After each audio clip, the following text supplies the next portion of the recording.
قرآن کریم میں اللہ تعالیٰ نے ارشاد فرمایا شفاء لما فی الصدور،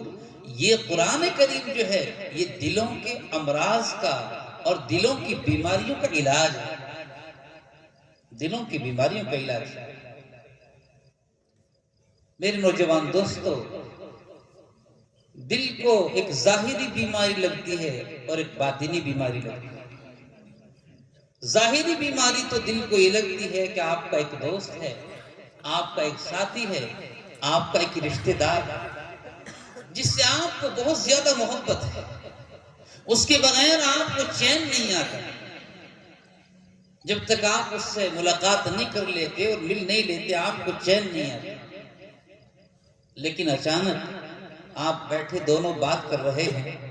مزیدار باتیں ہو رہی ہیں، اچانک اس دوست کے دل میں ذرا سا درد ہوا، اٹیک کا درد ہوا، اور اس کے بعد میں اس کی آنکھ موجود ہیں مگر دیکھنے سے قاصر ہو گیا، اس کی زبان موجود ہے بول نہیں سکتی، اس کے کان موجود ہیں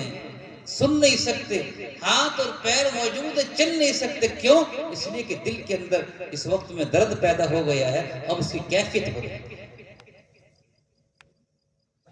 آدمی کے ہاتھ میں